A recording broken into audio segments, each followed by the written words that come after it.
आप सभी साथियों को मेरा नमस्कार। आज मैं आपको बताना चाहता हूँ कि कैसे हकलाना कम होता है और ये कैसे बढ़ता है। कुछ लोग ऐसे हैं समय के साथ में जिनका हकलाना कम हो गया और कुछ लोग ऐसे हैं जिनका हकलाना बढ़ता गया। ये क्या चीज़ें हैं? कम हो सकता है हकलाना, लेकिन ज़ीरो बिल्कुल ख़त्म मुश्किल से ही होता है। कम कैसे होता है, ये बढ़ता कैसे है, इसके पीछे भी एक थ्योरी है। तो हकलाना बढ़ता कैसे है, पहले इसका मैं जिक्र करता हूँ आपके आगे। जैसे हम अटक कर बोलते हैं बो बो बो बो बो बोतल, ठीक है। तो हकलाना कैसे बढ़ेगा? यदि हम इसको बार बार हमने दिमाग में अपने ये बिठा लिया कि मैं तो बोतल पे अटकता हूँ, हकलाता हूँ, तो ये बोतल शब्द अपने दिमाग में बैठ जाएगा। हम बार बार इसकी बोतल बोतल बोतल बोलने की प्रैक्टिस करेंगे, ठीक है। बो बोलने की प्रैक्टिस करेंगे। यदि हमने 100 बार प्रैक्टिस की और 101वीं बार अटक गए, फिर अपने को ये लगेगा ये तो बोतल तो बोला ही नहीं जाता, और ये शब्द फिर अपने दिमाग में परमानेंट बैठ जाएगा, ठीक है। आप किसी दुकान पर गए, आपको साबुन लेना है, आपने वहाँ एकदम साबुन पर आप अटक गए, तो आपसे बोला नहीं गया, बहुत बार आपने कोशिश की, आप हकला गए, तो क्या रहेगा? आप दुकान पर सामान ले आना बंद कर देंगे, किसी भी दुकान से आप खरीदारी करना बंद कर देंगे। यानी हमने बिना किसी सिचुएशन को फेस किए ही हकलाने को बढ़ा लिया। आप कोशिश क्या करेंगे? मैं लिख कर ले जाऊं दुकान पर।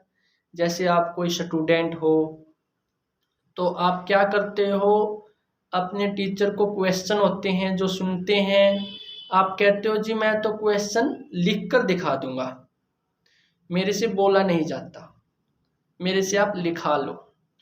वहां तो आपको ये लगता है कि मैं तो बच गया बोलने से, लेकिन उस चीज से आप हकलाने को बढ़ा रहे हो, ना कि कम कर रहे हो हकलाने को। आपके दिमाग में ये चीजें बैठती जा रही है कि टीचर को प्रश्न या क्वेश्चन नहीं सुनाया जाएगा। यदि हम अटक अटक कर भी सुनाए कोई बात नहीं, लेकिन अपने अंदर ये कॉन्फिडेंट तो बना रहेगा ना, मैं बोल तो सकता हूं, कम से कम मैंने बोलना तो बंद नहीं किया। इंग्लिश में एक कहावत है, don't be afraid going slowly, be afraid standing still. इसका मतलब है इस चीज से आपको डर नहीं लगना चाहिए कि आप धीरे धीरे चल रहे हो। आपको डर इस चीज का होना चाहिए जहां पर आप खड़े थे वहीं पर आप खड़े हो, आप चले ही नहीं। यानी हम हकलाने को धीरे धीरे बढ़ा रहे हैं। हम कोई सिचुएशन फेस नहीं करना चाहते, हम किसी से बोलना नहीं चाहते। और मैं उस स्टूडेंट को कहना चाहता हूं, फिर आप पढ़ाई किस लिए कर रहे हो? यदि आप किसी को अपना प्रश्न नहीं सुना सकते, अपना नाम नहीं बता सकते, कल को कोई इंटरव्यू हो आपका, जॉब भी आप लग गए, वहां पर काम कैसे करोगे आप लोग? यानी हकलाने को कम से कम बढ़ाओ तो नहीं, यदि वो चीजें कम ना हो तो। अपने टीचर को आप प्रश्न लिख कर मत दिखाओ, कभी आप उनको सुनाओ। टीचर को कहो कि जी मैं प्रश्न सुनाऊंगा, मैं लिखकर नहीं दिखाऊंगा। जैसे बात हुई स्टेज पर बोलने की, काफी लड़के हैं, बच्चे हैं जो स्टेज पर बोलते हैं आपकी क्लास के, लेकिन आप लोग स्टेज पर कभी जाना ही नहीं चाहते। क्यों? क्यों? आगे 200 स्टूडेंट बैठी हैं आपके स्कूल के, यदि मैं अटक गया तो अगले सभी स्टूडेंट मेरे पे हंसेंगे। इससे अच्छा है मैं कोई बहाना मार लूं कि जी मेरे तो बुखार हो चुका है, आप जिस दिन आपकी बोलने की बारी हो उस दिन आप स्कूल जाओ ही ना। यानी क्या कर रहे हैं हम? हकलाने को बढ़ा रहे हैं। हमने अगले को फेस ही नहीं किया, हमें डर लगने लगा अगले इंसान से, मन में घबराहट आने लगी जब हम बोलना चाहते हैं। आपने उन चीजों का सहारा लेना शुरू कर दिया जो काफी खतरनाक है। पर्ची पर लिख कर जाना, टीचर को क्वेश्चन लिख कर दिखाना, यानी हकलाने को आप एक मानसिक रोग आप लोगों ने बना लिया। और जब हकलाना एक मानसिक रोग हो जाता है तो संघर्ष काफी बढ़ जाता है। बहुत मेहनत करनी पड़ती है, जो चीजें आपके दिमाग में बैठ चुकी है उनको निकालने के लिए बहुत ज्यादा मेहनत करनी पड़ती है भैया। ठीक है, अब हकलाने को हम कम कैसे कर सकते हैं यदि बिल्कुल जीरो ना हो तो? कम से कम बढ़े तो ना, ये उतना ही तो रहे। तो हम टीचर को क्वेश्चन सुनाएं, जहां भी बोलने की बारी हो खुद को हम पहले रखें। यदि आपके अंदर अटकने की हिम्मत आ गई ना, अटकने की हिम्मत ही तो नहीं है अपने अंदर, हम हर बार सही बोलने की कोशिश करते हैं, इसलिए हम अटकते जाते हैं।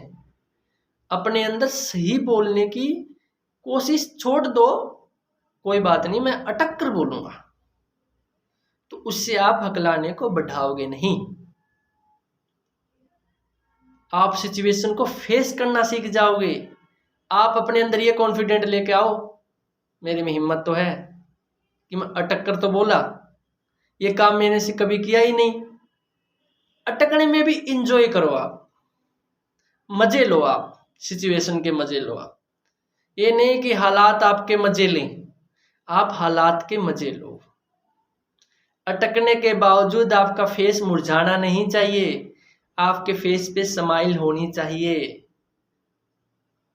यही कारण रहेगा, आपका हकलाना बढ़ेगा नहीं, वो कम नहीं होगा। तो जितना है उतना ही तो रहेगा कम से कम। वो एक मानसिक रोग में तो कन्वर्ट नहीं होगा ना। यदि हकलाना मानसिक रोग में कन्वर्ट हो जाता है, कितना खतरनाक है ये। आप पर्ची पर लिखकर दुकान जाते हो, टीचर को क्वेश्चन आप लिखकर दिखाते हो। आपको डिसाइड करना है कि हमें क्या करना है, कि जिंदगी भर हम हकलाना देखना चाहते हैं या हकलाने को हम लोग ठीक करना चाहते हैं। यदि हकलाने को हम ठीक करना चाहते हैं तो किसी स्पेशल माहौल में रहकर हकलाने को ठीक कर सकते हो, कि 10 से 12 घंटे आपको लगातार प्रैक्टिस हो, लगातार आप सही बोलो। 10 से 12 घंटे के बीच में आप एक बार भी ना अटको।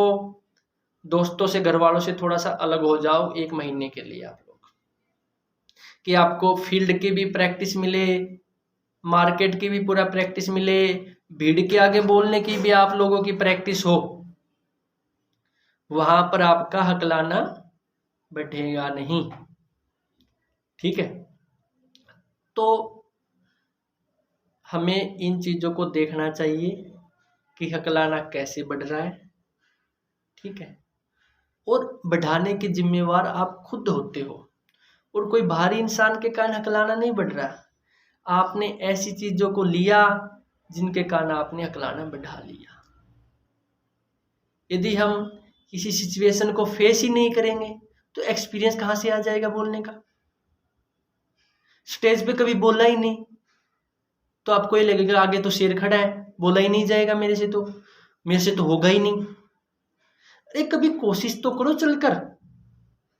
जो भी स्टूडेंट बहन भाई हैं जो सुन रहे हैं मुझे, कम से कम वो इतना ट्राई कर लें स्कूल लाइफ में कि वो जहां भी बोलने की बारी हो वहां पर वो कम से कम बोले, वो खुद को पीछे ना हटाए। वो लोग जैसे अटेंडेंस बोलते हुए किसी को दिक्कत होती है तो टीचर भी कहता कोई बात नहीं, तू आया है तो बैठ जा अपने, मुझे पता चल गया। वो अटेंडेंस बोले वो लोग। ठीक है, नाम बोलते दिक्कत होती है तो आप अपना नाम चेंज मत करो। कई लोग हैं अपना नाम चेंज करके बोलने लगते हैं वो नाम भी। जैसे राकेश बोलते हुए दिक्कत होती है, राकेश की जगह वो सुनील बोलते हैं। ऐसा ना करे वो लोग। ऐसा करेंगे तो हकलाने को बढ़ा लेंगे, वो अपना बोलना बिल्कुल जीरो कर देंगे। तो मेरा तो एक्सपीरियंस यही है कि मेरी उम्र 30 साल की मेरी उम्र है, तो मैं यही बताना चाहता हूँ कि मैंने खुद ने स्टैमरिंग देखी है, हकलाना मैंने देखा है। जो मैंने खुद ने ट्राई किया है वही आप लोगों पर ट्राई किया जाता है, कि हकलाने को अपने को कैसे हैंडल करना है, कैसे इसको बिल्कुल जीरो करें हम, कैसे हम लगातार सही बोलें। या 7 से 8 घंटे की प्रैक्टिस में लगातार आप सही बोलोगे आपको 1 हफ्ते में 10 दिन में आपको ये लगेगा मैं किसी के आगे बोल सकता हूँ। बस इतना आपके अंदर कॉन्फिडेंट जिस दिन आ गया, आपको ये लगने लगा जी मैं किसी के आगे बोल सकता हूँ, तो अटकना कहाँ रहेगा आपका। तो आप समझो कि हकलाना क्या है और हम इसको कैसे इसको सुधार सकते हैं। ये एक मानसिक रोग है, ये कोई बीमारी नहीं है। हकलाना एक आदत है, ठीक है। लगातार हम अटकते गए तो ये हकलाना बनता गया। यदि हमने बिल्कुल जीरो कर दिया इन चीज़ों को, अपने दिमाग में हम ज़्यादा नहीं सोच रहे हैं, तो हकलाना जीरो हो जाएगा, ठीक है। कोई शॉर्टकट टेक्निक नहीं है हकलाने को ठीक करने के लिए। सेंटर में आपको आना पड़ेगा या लगातार आपको क्लासेज लेनी पड़ेगी। नमस्कार और दिवाली की आप लोगों को शुभकामनाएं।